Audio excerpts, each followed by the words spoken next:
Hello friends and welcome to the Exams Made Simple. Today we are going to discuss the current affairs of 13th of March 2019.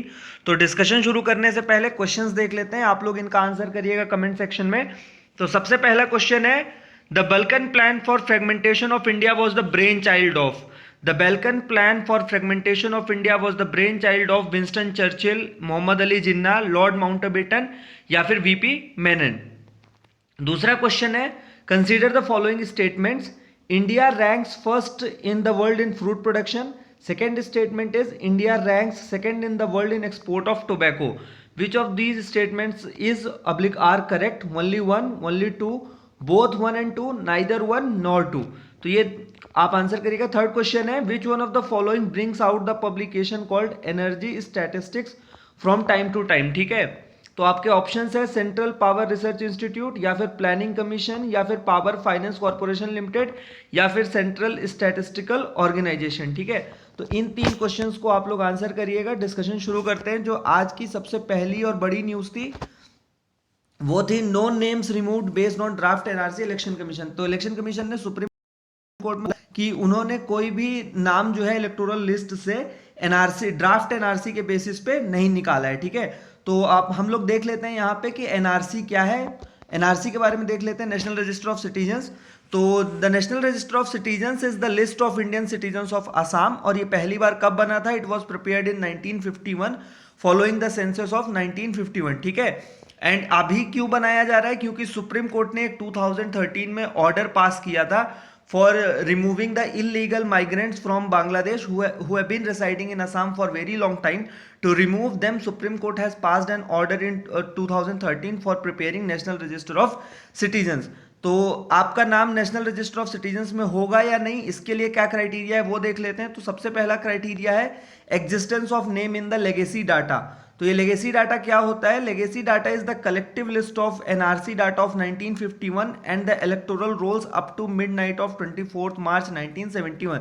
तो legacy data में आपका नाम होने के लिए जरूरी है कि या कि आपका नाम एनआरसी डाटा ऑफ 1951 में रहा हो या फिर electoral rolls up to midnight of 24 March 1971। And second condition is proving linkage with the person whose name appears in the legacy data. तो अगर आपके मम्मी पापा दादा दादी या किसी का नाम लेगेसी डाटा में है तो फिर आपको भी एनआरसी लिस्ट में इंक्लूड किया जाएगा। तो ये उन लोगों के लिए हैं जो असम के रेसिडेंट्स हैं। ठीक है, तो ये ध्यान रखिएगा।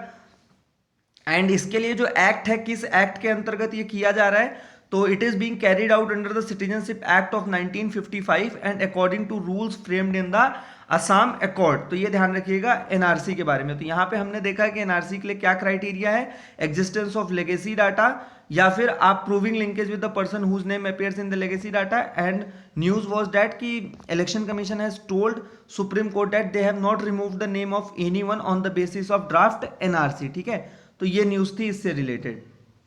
एक जो छोटी सी न्यूज है, जो आप will win all 7 Delhi seats without Congress. तो यहाँ पे हमको ध्यान रखना है कि दिल्ली के पास कितनी लोकसभा सीट्स हैं। सो दिल्ली हैज गॉट 7 लोकसभा, ध्यान रखिएगा, Delhi has got 7 Lok Sabha seats and it is the highest number of Lok Sabha seats among all the union territories. तो दिल्ली के पास कितनी सीट्स हैं? 7 लोकसभा सीट्स। ठीक है, आगे बढ़ते हैं। ये कांग्रेस टर्म्स ये हमारे लिए इंपॉर्टेंट नहीं है। यहाँ हमारे लिए इंपॉर्टेंट न्यूज है, that is DGCA bars Boeing 737 max 8 aircraft. ठीक है, तो यहाँ पे न्यूज ये थी कि after the crash of an Ethiopian airlines plane many countries including India has barred Boeing 737 max 8 aircraft from flying. तो जो बोइंग का 737 मैक्स 8 एयरक्राफ्ट है उसको डीजी ने, directorate general of civil aviation ने मना कर दिया है उड़ान भरने से। ठीक है, they will be grounded till further notice. तो यहाँ पे हम लोग देख लेते हैं directorate general of civil aviation के बारे में। ये रेगुलेटरी बॉडी है, किस चीज की रेगुलेटरी बॉडी है? It is regulatory body of civil aviation in India and functions under the ministry of civil aviation. ठीक है, तो जब भी आप लोग किसी भी रेगुलेटरी बॉडी के बारे में पढ़ें तो उसकी मिनिस्ट्री जरूर देख लें। तो यहाँ पे डीजीसीए की मिनिस्ट्री क्या है? Ministry of civil aviation. इसका फंक्शन क्या है? The DGCA investigates aviation accidents and incidents. तो अगर एविएशन सेक्टर से रिलेटेड कोई भी एक्सीडेंट होता है या कोई भी घटना होती है तो उन सब की जांच कौन करेगा? डीजीसीए करेगा। यही इसका फंक्शन है। इसका हेडक्वार्टर कहाँ है? It is headquartered in Delhi. ठीक है, तो यहाँ पे हमने एसेंशियली डीजीसीए के बारे में देखा। डीजीसीए की मिनिस्ट्री ध्यान रखिएगा, मिनिस्ट्री ऑफ सिविल एविएशन।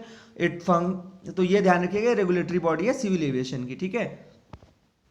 आगे बढ़ते हैं हम लोग। यहाँ पे और कोई इंपॉर्टेंट न्यूज़ नहीं है, पॉलिटिकल न्यूज़ हैं तो वो ज़्यादा अपने लिए इंपॉर्टेंट नहीं है। यहाँ पे अपॉर्चुनिटीज़ वाला जो सेक्शन है, यहाँ पे गिग इकोनॉमी एक टर्म दे रखा है, इसको देख लेते हैं कि गिग इकोनॉमी होता क्या है, ठीक है। Gig economy refers to a labour market characterised by the prevalence of short term contracts और freelance work as opposed to permanent jobs. तो ऐसा कोई भी लेबर मार्केट जहां पे परमानेंट जॉब्स की जगह पे शॉर्ट टर्म कॉन्ट्रैक्ट या फ्रीलांस वर्कर ज्यादा वर्क करते हैं, उसको गिग इकोनॉमी बोला जाता है, ठीक है। एंड ये ध्यान रखिएगा, gig economy is at a nascent stage, या फिर बहुत अभी मतलब एकदम शुरू हो रही है इंडिया के अंदर। तो इसके जो चैलेंजेस हैं वो देख लो कि इसमें क्या रिस्क एसोसिएटेड है। सबसे पहली चीज है लैक ऑफ रेगुलेशन। तो कोई रेगुलेटरी बॉडी नहीं है जो गिग इकोनॉमी को रेगुलेट कर सके। जैसे कि अगर आपको अगर आप किसी भी मार्केट में काम कर रहे हैं या लेबर मार्केट में हैं, तो अगर आपको कोई दिक्कत होती है तो आप किसी रेगुलेटर के पास जा सकते हैं। जैसे आप बैंकिंग सेक्टर में तो आप आरबीआई के पास जा सकते हैं, या फिर और भी बहुत सारी ऑर्गेनाइजेशन हैं जिनके पास आप जा सकते हैं। लेकिन गिग इकोनॉमी के केस में अभी क्या है कि कोई भी रेगुलेटरी बॉडी नहीं है। दूसरा जो रिस्क है, risk of not getting paid for the work done, ठीक है। तो आप किसी के लिए काम करिए फ्रीलांस, आप इंटरनेट बेस्ड आपने किसी के लिए काम किया, फिर वो आपको मना कर दे पैसा देने से, तो आप किसी के पास जा नहीं सकते, फिर वो पूरी की पूरी कंपनी ही फ्रॉड निकल जाती है। तो इसका रिस्क है। तीसरा है कि companies are hesitant to hire the gig worker as they are not assured of quality of resource. तो कंपनीज के साथ भी ये दिक्कत है कि अगर उन्हें कोई फ्रीलांस वर्कर चाहिए तो कोई ऐसा पोर्टल या कोई ऐसा मीडियम नहीं है जहां से कि वो वर्कर्स को सीधे डायरेक्टली पिक कर सकें। उनको भी मतलब ये हिट एंड रन वाली अप्रोच अपनानी पड़ती है। तो ये प्रॉब्लम है गिग इकोनॉमी के साथ। तो हमने यहाँ पे देखा गिग इकोनॉमी क्या है, ऐसी कोई भी लेबर मार्केट जहां पे परमानेंट जॉब की जगह फ्रीलांस या कॉन्ट्रैक्ट वर्क को ज्यादा इंपॉर्टेंस दी जाती है, उसको गिग इकोनॉमी बोला जाता है। तो ये ध्यान रखिएगा, हो सकता है प्रीलिम्स में आप लोगों से पूछ लिया जाए the term gig economy refers to. तो आप लोगों को पता है कि gig economy refers to a situation where contract और शॉर्ट और freelance workers are preferred over permanent workers, ठीक। तो ये ध्यान रखिएगा यहाँ पे इस पेज पे। और कोई इंपॉर्टेंट न्यूज नहीं थी। आगे बढ़ते हैं, पेज नंबर 3 पे आ जाइए आप लोग। यहाँ पर भी सारी की सारी पॉलिटिकल न्यूज़ है, इसको हम लोग स्किप कर सकते हैं।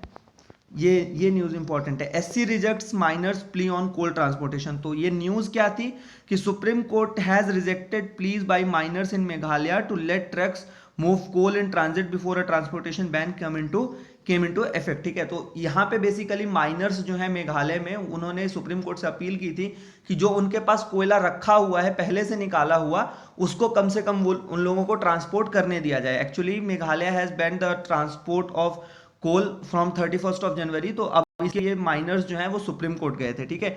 तो यहाँ पे ये न्यूज़ एज सच इंपॉर्टेंट नहीं है, पर यहाँ पे जो एक ऑर्गेनाइजेशन मेंशन्ड है वो हमारे लिए बहुत ज्यादा इंपॉर्टेंट है, दैट इज एनजीटी। तो हम लोग यहाँ पे एनजीटी के बारे में देख लेते हैं कि नेशनल ग्रीन ट्राइब्यूनल क्या है। तो सबसे पहला कि किस एक्ट के अंदर बना था, तो ध्यान रखिए tribunal was formed under the national green tribunal act of 2010, ठीक है। तो एनजीटी एक्ट 2010 के अंदर एनजीटी बना था।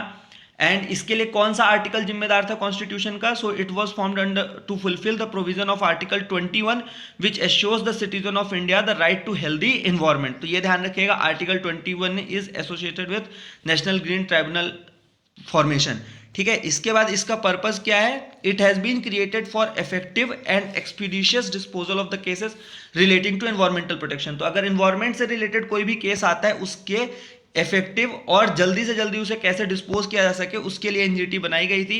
And NGT is mandated to dispose of the cases within 6 month of filing. तो कितने टाइम में एनजीटी कोई भी केस का डिस्पोजल करेगी, तो ध्यान रखिएगा within 6 months of the filing of the case. इसका चेयरमैन कौन हो सकता है, तो ये ध्यान रखिएगा, chairman of the tribunal must be a serving और retired chief justice of a high court और जज of the supreme court of India. तो क्या ध्यान रखना है कि चेयरमैन कौन हो सकता है एनजीटी का, रिटायर्ड और serving chief justice of a high court या फिर जज of the supreme court of India.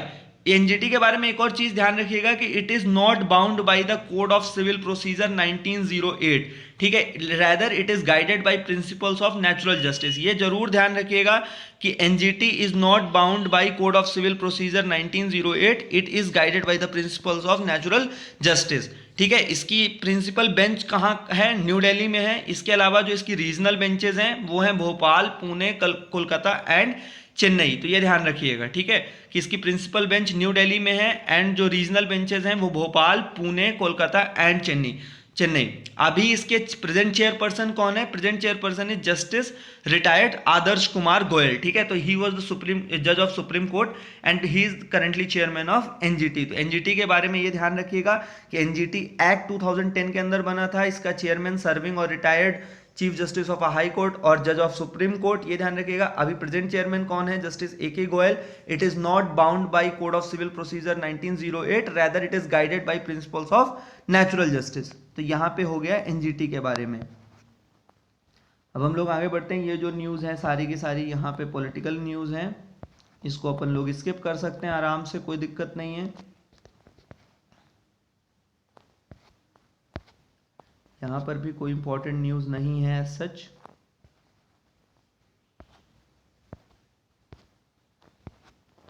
आगे आ जाते हैं हम लोग। यहां पे एक फेस्टिवल मेंशन्ड है, ठाकुरानी जात्रा फेस्टिवल, ठीक है। तो ये ध्यान रखिएगा, ठाकुरानी जात्रा फेस्टिवल कहाँ का है? उड़ीसा का है। एंड उड़ीसा के किस डिस्ट्रिक्ट में मनाया जाता है? बेरहामपुर डिस्ट्रिक्ट, ठीक है। Berhampur district of Orissa is famous for Thakurani Jatra festival. UPSC के लिए सिर्फ इतना ही ध्यान रखने की जरूरत है। Thakurani Jatra festival is associated with which state? It is associated with Orissa. And Orissa का कौन सा डिस्ट्रिक्ट? उड़ीसा का बेरहामपुर डिस्ट्रिक्ट, ठीक। तो ये ध्यान रखिएगा यहाँ पे ठाकुरानी जात्रा फेस्टिवल के बारे में। आगे बढ़ते हैं। इस पेज में भी कोई इंपॉर्टेंट न्यूज नहीं थी एज सच।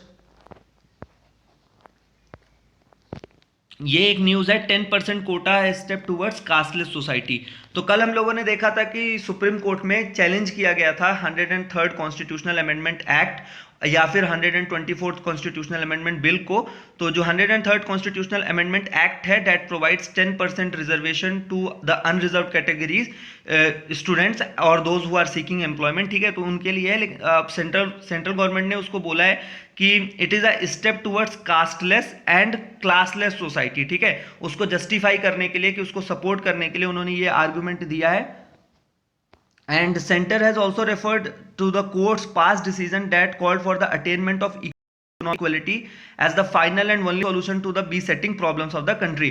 तो सर ने ये भी बोला है कि सुप्रीम कोर्ट ने खुद ही अपने कई सारे डिसीजंस में कहा है कि till the time we do not have economic equality, जब तक सब लोगों के बीच में इकोनॉमिक इक्वालिटी या आर्थिक समानता नहीं आएगी तब तक इस देश की समस्याएं हल नहीं हो सकती। तो ये ध्यान रखिएगा। इसके अलावा जो है एक यहाँ पे एक रिपोर्ट भी हाईलाइट की है सेंटर ने, that is a report of commission for economically backward class, जहाँ पे ये पाया था उस रिपोर्ट ने कि 18.2% of the general category come under the below poverty line, ठीक है। तो ये भी एक आर्गुमेंट सेंटर ने सुप्रीम कोर्ट के सामने रखा है कि many of the general category people are also below poverty line people, so they must be given reservation, ठीक है। इसके अलावा सेंटर ने पंडित जवाहरलाल नेहरू एंड महात्मा गांधी का भी कोट किया है कि they have also said that the economy of a family and not its caste should be the determining factor of social and educational backwardness, ठीक है। तो ये ध्यान रखिएगा। ये सारे पॉइंट्स आप लोग अगर कहीं पे भी आपको यूपीएससी पूछ लेता है मेंस में खासकर कि 10% रिजर्वेशन जो है वो अनरिजर्व कैटेगरी के लिए वो जस्टिफाइड है या नहीं, तो ये सारे पॉइंट्स आप लोग यूज कर सकते हैं। तो सबसे पहला पॉइंट कौन सा है कि it would help in creating a classless and casteless society. दूसरा पॉइंट आप यूज कर सकते हैं कि till we attain economic equality we can not solve the problem of this country. तीसरा पॉइंट आप यूज कर सकते हैं कि 18.2% of the general category come under the below poverty line. जो चौथा पॉइंट आप यूज कर सकते हैं वो ये है कि economy of a family and not its caste should be the determining factor of social and educational backwardness, ठीक है। तो ये ध्यान रखिएगा। इससे related 10% quota step towards casteless society, तो ये 103rd कॉन्स्टिट्यूशनल अमेंडमेंट एक्ट के फेवर में आप लोग आर्गुमेंट्स यहां से यूज कर सकते हैं या पिक कर सकते हैं, ठीक है। इसके बाद जो यहाँ पे इस पेज में एक और न्यूज इंपॉर्टेंट है, India test fires guided rocket system Pinaka, ठीक है। तो पिनाका के बारे में देख लेते हैं कि ये क्या है। So Pinaka is a multiple rocket launcher produced in India and developed by DRDO for the Indian army, ठीक है। तो पिनाका क्या है? मल्टीपल रॉकेट लॉन्चर है। इसको किसने डेवलप किया है? It is developed by defence research and development organisation, that is DRDO. किसके लिए डेवलप किया है? इंडियन आर्मी के लिए डेवलप किया है। तो ये तीन रखिएगा कि Pinaka is a multiple rocket launcher developed by DRDO and developed for Indian army. तो ये ध्यान रखिएगा। इसकी जो रेंज है वो है 40 kilometre for mark 1 and 75 kilometre for mark 2। तो रेंज भी ध्यान रखिएगा, 40 kilometre for mark 1, 75 kilometre for mark 2 and it can fire 12 HE rockets in 44 seconds. तो ये भी ध्यान रखिएगा कि it can fire 12 HE rockets in 44 seconds. Pinaka का जो पहली बार यूज किया गया था वो कारगिल वॉर के दौरान यूज किया गया था, when it was used to neutralise enemy positions on the mountain tops. ठीक है, तो कारगिल के टाइम पे पिनाका का पहली बार यूज किया गया था। तो ये भी ध्यान रखिएगा। यहाँ पे हमने देखा कि Pinaka was a multiple rocket launcher. किसने डेवलप किया? डीआरडीओ ने डेवलप किया। किसके लिए डेवलप किया? इंडियन आर्मी के लिए डेवलप किया। रेंज कितनी है? 40 kilometre for mark 1, 75 kilometre for mark 2। इसके अलावा it can fire 12 HE rockets in 44 seconds. ये ध्यान रखिएगा। इसका पहली बार यूज कब हुआ था? वो कारगिल वॉर के टाइम पे यूज हुआ था। ठीक है, I hope this much is clear. अब आगे बढ़ते हैं हम लोग, अगले पेज पे आ जाते हैं, एडिटोरियल वाले पेज पे। तो जो सबसे पहला एडिटोरियल था, it was on the politics of 4 states where simultaneous elections are being held. तो साइमल्टेनियस इलेक्शंस कहाँ कहाँ पे, मतलब 4 स्टेट्स जहाँ पे हेल्ड हो रहे हैं वो है सिक्किम, अरुणाचल प्रदेश, उड़ीसा एंड आंध्र प्रदेश। ठीक है, तो यहाँ पे उनकी क्या क्या प्रॉब्लम्स हैं, क्या क्या कौन कौन सी रीजनल पार्टीज हैं जो लड़ रही है और उनके क्या क्या इश्यूज हैं, वो सब सारा कुछ एडिटोरियल में डिस्कस किया गया है। That is not very much important for us as an UPSC aspirant. जो लोग भी एसएससी की तैयारी कर रहे हैं या वो कोई वनडे टाइप एग्जाम देते हैं, उनके लिए जो यहाँ पे एक न्यूज इंपॉर्टेंट थी वो ये थी कि Pawan Kumar Chamling, who is the current CM of Sikkim, is the largest serving CM, longest serving CM of India. ठीक है, तो longest serving CM of India कौन है? वो है Pawan Kumar Chamling and he has been in power since 1994। तो ये ध्यान रखिएगा आप लोग। ठीक है, जो भी वनडे टाइप एग्जाम्स दे रहे हैं उनके लिए है ये, यूपीएससी वालों के लिए इंपॉर्टेंट नहीं है। ठीक है, जो आ जाते हैं लीड आर्टिकल की तरफ। तो इसका टाइटल था in the pursuit of 4 freedoms. ठीक है, तो इस आर्टिकल में ऑथर ने 3 चीजें एसेंशियली डिस्कस की हैं। सबसे पहली चीज उन्होंने डिस्कस की है इंपॉर्टेंस ऑफ स्टेट पावर, कि स्टेट पावर क्यों इंपॉर्टेंट है और उसका क्या इंपॉर्टेंस है, अगर वो नहीं होगा तो क्या होगा। दूसरा उन्होंने डिस्कस किया है performance of our representatives between 2014 to 2019। हमारी इलेक्टेड गवर्नमेंट या फिर इलेक्टेड रिप्रेजेंटेटिव्स ने कैसा परफॉर्म किया या नहीं किया, उसको लेकर उन्होंने डिस्कस किया है। तीसरी चीज उन्होंने 4 freedoms that we must demand in the upcoming election. कौन सी 4 फ्रीडम्स होनी चाहिए जो हमें डिमांड करनी चाहिए इन 2019 जनरल इलेक्शंस। तो सबसे पहले देख लेते हैं हम लोग कि स्टेट पावर की क्या इंपॉर्टेंस है। ठीक है, author says that power saturates every social interaction but state power is unique, तो because it consolidates all the power. तो स्टेट पावर क्यों इंपॉर्टेंट है? क्योंकि it consolidates all other powers. हर एक सोशल इंटरेक्शन में पावर होती है। आप किसी भी रिश्ते को ले लीजिए, किसी भी बात को ले लीजिए, कोई भी अपना इंटरेक्शन देख लीजिए, उसमें पावर होती है। लेकिन स्टेट पावर सबसे ज्यादा इंपॉर्टेंट हो जाती है because it consolidates all the power, it is the sum of all the power and state power decides whether we live our life good, bad और अगली। ठीक है, तो ये ध्यान रखिएगा कि it is the state power जो हमारी लिविंग कंडीशंस को डिटरमाइन करती है। ये डिटरमाइन करती है कि what sort of opportunities are offered by the society and economy। हमको हम हमारा समाज कैसा होगा, हमारी अर्थव्यवस्था कैसी होगी, how will our economy function, whether we will able to live peacefully or not, it is decided by the state power, hence state power becomes very important। ठीक है, तो ये ध्यान रखिएगा। अगर यूपीएससी में कभी भी आ जाए कि मान लीजिए कि स्टेट का क्या इंपॉर्टेंस है, तो आप ये सारे पॉइंट्स लिख सकते हैं कि state power consolidates all power, it decides whether we live our life good, bad और ugly, at the same time it decides the opportunities that will be offered to us in society and economy. ठीक है, अब इन्होंने जो दूसरा point discuss किया है वो अपन डिस्कस कर लेते हैं, परफॉर्मेंस ऑफ अवर रिप्रेजेंटेटिव्स। ठीक है, तो इनका मानना है कि our representatives have completely failed us because they have failed to address the grim crisis in the agrarian sector. ठीक है, तो एग्रीकल्चर के क्राइसिस को नहीं डील कर पाए, जिसके कारण से फार्मर्स बहुत ज्यादा सुसाइड कर रहे हैं। इसके अलावा दूसरा जो उन्होंने हमको फेल किया है रिप्रेजेंटेटिव्स ने हमारे, वो है कि उन्होंने जॉब्स नहीं क्रिएट की हैं, जिसके कारण से हमारे बहुत सारे जो यूथ है वो अनएम्प्लॉयड हैं या फिर अंडर पेड हैं। ठीक है, तो ये एक चीज है जो उन्होंने किया है। इसके अलावा हमारे रिप्रेजेंटेटिव्स ने जॉब क्रिएट करने की जगह हमको रिजर्वेशन का जो झुंझुना है वो पकड़ा दिया है कि आप 10% रिजर्वेशन ले लीजिए। जब जॉब्स नहीं होंगे तो रिजर्वेशन का क्या फायदा होगा। ठीक है, तो ये ऑथर ने बोला है। इसके अलावा हमारे गवर्नमेंट ने सबसे बुरा काम यह किया है कि instead of acknowledging that there is unemployment, they have refuse to release the unemployment data and as well as they have even refuse to count the number of unemployed people. ठीक है, तो ये एक चीज खराब की है।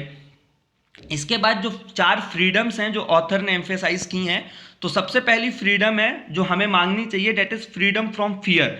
तो फियर से मतलब डर से आज़ादी चाहिए। And what sort of fear we are now living in, that we are being constantly watched and we will be punished for what we have said और वी हैव ईटन। तो उससे एक आज़ादी होनी चाहिए, we should not live under the constant fear. ठीक है, तो ये है। दूसरी चीज ये है कि फ्रीडम फ्रॉम वांट, मतलब बहुत ज्यादा गरीबी अभी भी है इस देश में। Our farmers are living in precarious conditions, our working class is living in misery and our children are being offered low paid and insecure jobs. तो इससे भी आज़ादी मिलनी चाहिए। ठीक है, कि हमारे ऐसा ना हो कि बहुत सारे ज़्यादा लोग गरीब हों और या कि फिर हमारे वर्किंग क्लास में जो लोग काम कर रहे हैं उनको पेमेंट ही नहीं मिल रही है, ये इसके भी आज़ादी चाहिए। ठीक है, इसके बाद है फ्रीडम फ्रॉम डिस्क्रिमिनेशन। जो तीसरी आज़ादी उन्होंने बोली है that is freedom from discrimination. ठीक है, तो जो माइनॉरिटीज़ या फिर दलित के साथ जो डिस्क्रिमिनेशन हो रहा है उससे फ्रीडम मिलनी चाहिए। एंड चौथा जो फ्रीडम बोली है ऑथर ने वो है freedom from sexual violence for women, for transgenders and for children. India must never witness another Kathua. ठीक है, तो जो कठुआ में एक छोटी सी बच्ची के साथ रेप हुआ था वैसा फिर से नहीं होना चाहिए। इन सारी फ्रीडम्स की हमें डिमांड इस जनरल इलेक्शन में करनी चाहिए, ऐसा ऑथर का मानना है। ठीक है, तो 4 फ्रीडम्स कौन कौन सी थी? Freedom from fear, freedom from want, freedom from discrimination and freedom from sexual violence. ठीक है, तो ये ध्यान रखिएगा इस आर्टिकल में। जो दूसरा आर्टिकल है वो है ऑफिशियल सीक्रेट्स एक्ट से रिलेटेड। ठीक है, एंड इसका बैकग्राउंड क्या था? The government has threatened the Hindu with that they would be prosecuted under the official secrets act. ठीक है, हिंदू ने किया क्या था? Hindu has published various documents related to Rafale deal. So attorney general has said that those who have published the such documents would be prosecuted under official secrets act। ठीक है, तो यहाँ पे जो ऑथर है उनका मानना है कि secrets act should be scrapped or repealed and it should be buried deep in the earth so that it never comes back। तो ऑफिशियल सीक्रेट एक्ट को खत्म कर देना चाहिए और उसमें जाकर के जमीन में गाड़ आना चाहिए ताकि वो वापस नहीं आ सके। और ऐसा क्यों? Because information is the life blood of democracy. आप लोग ध्यान रखिएगा कि जो इंफॉर्मेशन है, जो लोगों के पास जानकारी है, उसी से डेमोक्रेसी चलती है, ऐसा ऑथर का मानना है। ठीक है, तो जब जानकारी नहीं होगी, अगर प्रेस ही फ्री नहीं होगा तो फिर सारी की सारी हमारे पास जानकारियां नहीं होंगी, इसके कारण our democracy would be under threat. ठीक है, तो इसको लेकर के उन्होंने बोला है कि official secrets act should be scraped and repealed. इसके अलावा उन्होंने बोला है कि एक गोस्वामी कमीशन बनाया गया था बाई जनता गवर्नमेंट, तो उसने भी सरकार को रिकमेंड किया था कि ऑफिशियल सीक्रेट्स एक्ट को रिपील कर दिया जाए, लेकिन गोस्वामी कमीशन की रिकमेंडेशंस नहीं मानी गई क्योंकि फिर गवर्नमेंट चेंज हो गई है। Indira Gandhi government formed another commission for looking into it. ठीक है, तो वो बात है, बट यहाँ पे जो ऑथर ने एसेंशियली बोला है वो ये है कि ऑफिशियल सीक्रेट एक्ट को रिपील कर लेना चाहिए and he has congratulated the Hindu for publishing such brave documents. ठीक है, तो ये ध्यान रखिएगा यहाँ पे। इसके बाद जो हमारा दूसरा एडिटोरियल है वो है सीरिया के ऊपर। Second editorial was on the defeat of Islamic state in Syria. ठीक है, and editorial highlights that Islamic state that once controlled the territory more than size of Great Britain is now fighting for half square kilometre in eastern Syria. ठीक है, तो अब जो है Islamic state पूरी तरह से डिफीट कर दिया गया है सीरिया में, एंड अब उसका साइज जो है वो मुश्किल से आधा स्क्वायर किलोमीटर के अंदर, वो जितने भी उसके जिहादी थे वो सब अब वहाँ उतने में बचे हैं। ठीक है, तो editorial highlights that destruction of territorial caliphate does not mean end of Islamic State as it has created cells in Syria and Iraq which have continued to carry out attacks even when territories were shrinking। ठीक है, तो एक तरह से ये है कि आपने उसकी टेरिटरी तो कम कर दी है, लेकिन जो इस्लामिक स्टेट का ऑनलाइन प्रेजेंस है या फिर उसने जो छोटे छोटे सेल्स बना रखे हैं अपने, उनको भी हमको खत्म करना पड़ेगा। And we all those stakeholders like US, Kurds और Syrian government and other stakeholders should take notice of this and they should find a political solution to the Syrian crisis। ऐसा ना हो कि आप एक बार उसकी territory को तो खत्म कर देंगे पर उसका जो री एमरजेंस है वो फिर से नहीं हो, इसके लिए हमको उसका पॉलिटिकल सॉल्यूशन ढूंढना पड़ेगा, ऐसा एडिटोरियल में लिखा गया है। ठीक है, तो ये ध्यान रखिएगा। अब हम लोग आगे बढ़ते हैं नेक्स्ट पेज पे। तो यहाँ पे जो है वेडनेसडे इंटरव्यू था गौतम बम्बावाले का। He was former ambassador to Pakistan and China, जो उनके पूरे इंटरव्यू में जो सबसे इंपॉर्टेंट बात जो एक निकल करके आती है वो ये है कि India should keep focus on fighting terror from Pakistan while keeping communication with China open. तो हमें पाकिस्तान से तो टेररिज्म को लेकर लड़ना चाहिए, लेकिन चाइना के साथ अपने कम्युनिकेशन ओपन रखना चाहिए। एंड चाइना के साथ डील करने के लिए उन्होंने एक और चीज बोली है कि वी शुड बी ट्रांजैक्शनल, कि मतलब हम चाइना को क्या दे सकते हैं कि चाइना हमारी बात मान जाए, उस अप्रोच के साथ हमें जाना चाहिए। अगर हम चाहते हैं कि चाइना मसूद अजहर को यूएनएससी में लिस्ट कर दे तो हमें बताना पड़ेगा कि हम चाइना को क्या प्रॉफिट दे सकते हैं, ठीक है। तो while dealing with China he has suggested that we should be transactional in nature, ठीक। तो फिर चाइना मान जाएगा, ठीक है। तो ये उनका इंटरव्यू था। इसके अलावा यहाँ पे कोई इंपॉर्टेंट न्यूज़ नहीं थी। यहाँ पे जो पेज नंबर 10 पे हमारे लिए इंपॉर्टेंट न्यूज़ है वो है D day for Azhar's UNSC listing. यहाँ पे एक कमेटी का नाम लिया गया है 1267 अलकायदा कमेटी। उस कमेटी के बारे में देख लेते हैं कि वो कमेटी क्या है। इसको हमने कल भी डिस्कस किया था, लेकिन हो सकता है जो लोग आज नए आए हों उनके लिए बता देता हूँ कि यूएनएससी 1267 कमेटी क्या है। तो ये बनी थी 1999 में। इसका दूसरा नाम है al Qaeda and Taliban sanctions committee, ठीक है। तो ये क्या नाम है 1267 कमेटी का? Al Qaeda and Taliban sanctions committee. ये क्यों बनाई गई थी? It was established for the purpose of overseeing the implementation of sanction measures imposed on Taliban controlled Afghanistan for its support of Osama bin Laden. तो जब तालिबान कंट्रोल्ड अफगानिस्तान था तो जो भी मतलब उसके मूवमेंट और वहां पे जो भी फाइनेंशियल ट्रांजैक्शन ना हो सके उसके ऊपर नजर रखने के लिए इस कमेटी को बनाया गया था। Later on it's scope was and all those organisations जिनको भी आप बैन करना चाहते हैं उनको भी अब 1267 कमेटी में लिस्ट किया जाने लगा, ठीक है। कमेटी के मेंबर्स कौन कौन है? Committee comprises all 15 members of the UNSC. ध्यान रखिएगा, जो भी यूनाइटेड नेशन सिक्योरिटी काउंसिल के मेंबर्स हैं all 15 members are the part of 1267 committee. And यहाँ पे डिसीजन मेकिंग कैसे होती है? इसकी जो डिसीजन मेकिंग है वो कंसेंसस बेस्ड पे होती है।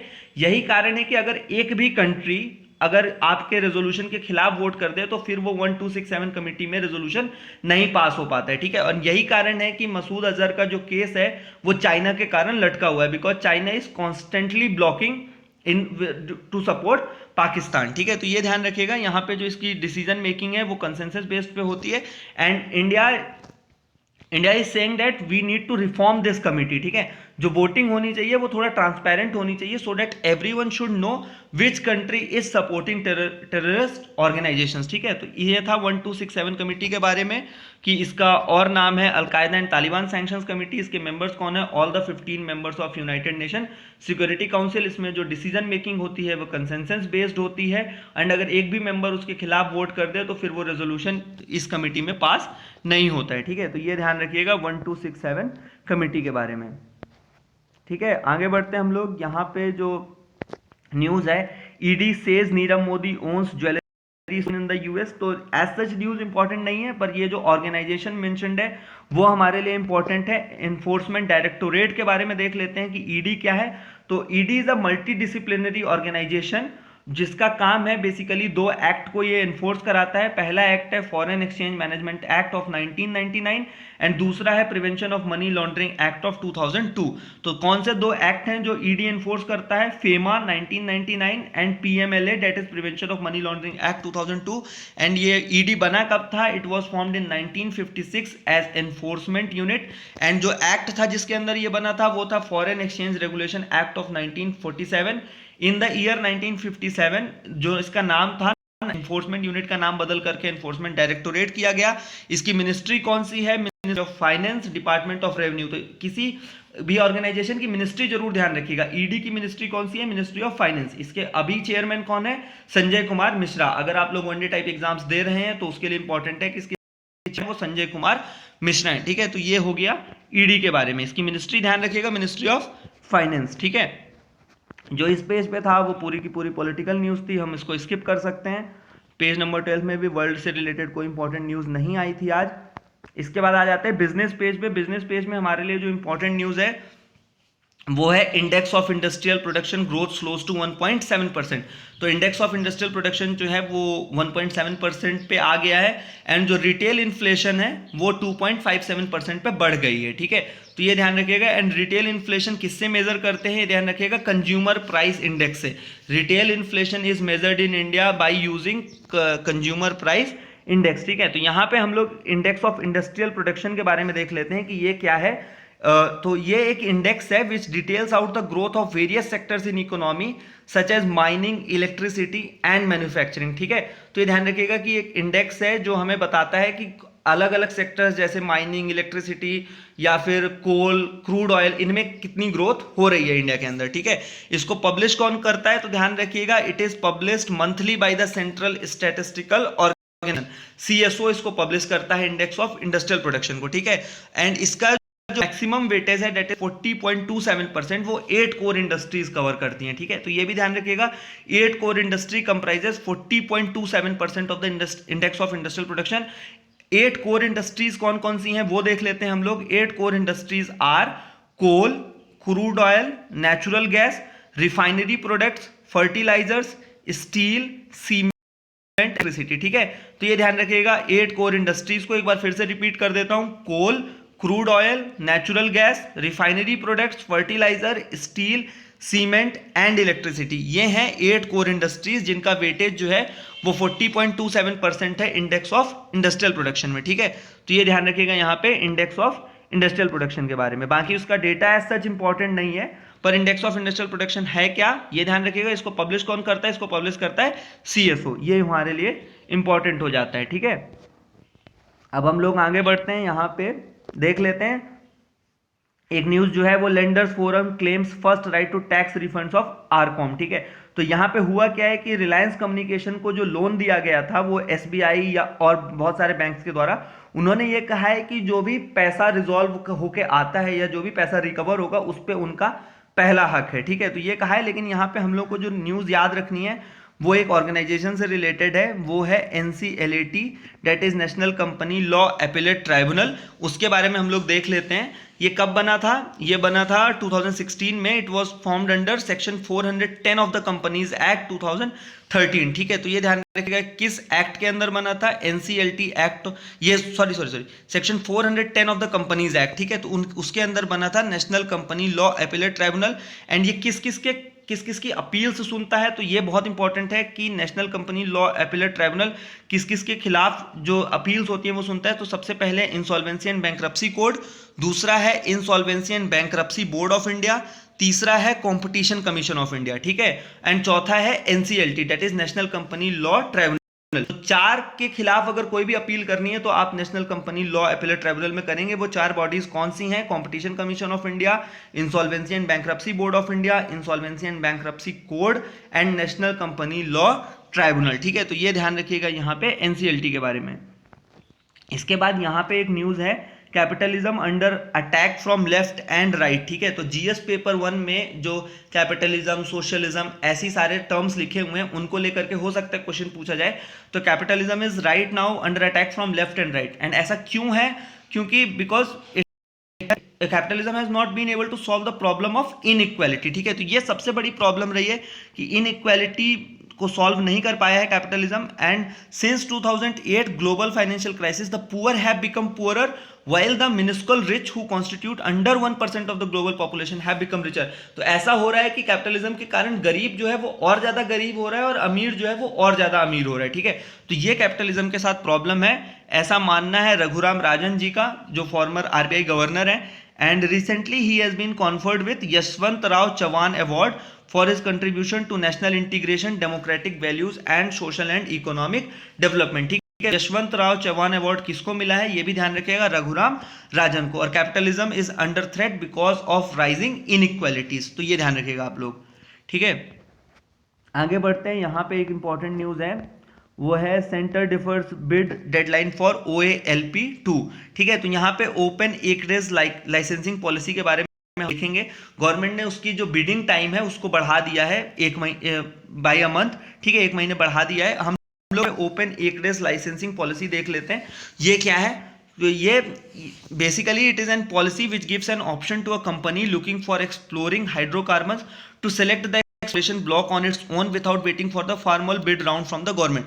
पहले क्या होता था कि अगर आपको एक्सप्लोरेशन के लिए बिड करना है, अगर आप हाइड्रोकार्बन निकालना चाहते हैं तो आपको वेट करना पड़ेगा जब गवर्नमेंट अपना टेंडर लाएगी, फिर आप बिड करेंगे एंड उसके बाद जो है वो आपको दिया जाएगा, ठीक है। तो ये था न्यू एकरेज लाइसेंसिंग पॉलिसी के बारे में, NELP के बारे में।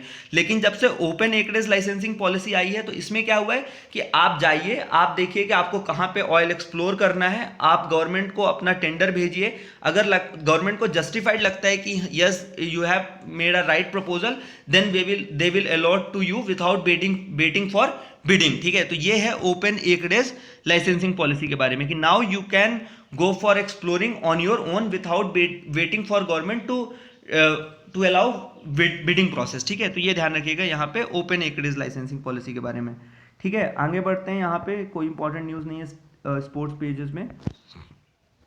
एक जो इंपॉर्टेंट न्यूज़ है वो यहाँ पे है लास्ट पेज पे, hot biodiversity rich zones also hot spots of human impacts, ठीक है। तो एक स्टडी हुई है जहाँ पे पाया गया है कि human impacts on species occur across 84% of the earth surface, ठीक है। तो जो अब ह्यूमन का इम्पैक्ट है वो जो बाकी स्पीसीज हैं उस पर 84% पे दिखने लगा है, ठीक है। हम यहाँ पे देख लेते हैं कि बायोडाइवर्सिटी हॉट स्पॉट क्या होते हैं, ठीक है। तो biodiversity hot spot the biogeographic region with significant levels of biodiversity that is threatened with destruction.